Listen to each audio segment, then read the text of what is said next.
ក្រមប្រជាពលរដ្ឋបានលើកឡើងថាមានរណ្ដៅដីដ៏សែនជ្រៅចំនួន3ផ្សេងទៀតកំពុងតែធ្វើសកម្មភាពនៅឯខណ្ឌពោធិ៍សែនជ័យរាជធានីភ្នំពេញក្រមប្រជាពលរដ្ឋបានដឹងថាពេលនេះមានរណ្ដៅដីធំចំនួន3កំពុងតែធ្វើសកម្មភាពយ៉ាងកក្លឿននៅក្នុងសង្កាត់ភ្លើងឆេរទេសនៃខណ្ឌពោធិ៍សែនជ័យដែលវាកំពុងតែបង្កឲ្យប្រជាពលរដ្ឋនៅម្ដុំនោះមានការភ័យខ្លាចបើយោងតាមសេចក្តីរាយការណ៍បានឲ្យដឹងថាក្រុមឈ្មួញរណ្ដៅដីទាំងនោះបានដឹកជញ្ជូនដីយ៉ាងកក្រឹកកក្រែងពីក្នុងរណ្ដៅដីដែលមានទំហំរាប់ហិកតានិងមានជម្រៅប្រមាណពី30ទៅ50ម៉ែត្រដោយរថយន្តធំដែលធ្វើឲ្យប៉ះពាល់យ៉ាងធ្ងន់ធ្ងរដល់បរិស្ថានហើយជាពិសេសនោះគឺការបាក់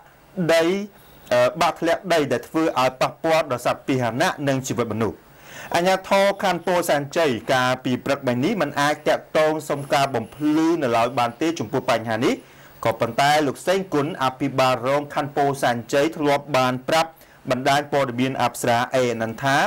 រណ្ដៅដីនៅក្បែរវត្តចំនួនមលូនៅក្នុងសង្កាត់ភ្លើងឆេរទេសនោះគឺមានច្បាប់ត្រឹមត្រូវប៉ុន្តែយ៉ាងណាក៏ដោយក្រមមន្ត្រីសាលាក្រុងភ្នំពេញបានបញ្ជាក់ថារហូតមកដល់ពេលនេះសាលាក្រុងភ្នំពេញមិនទាន់បានអនុញ្ញាតឲ្យមានការជីករណ្ដៅដីនៅឡើយទេ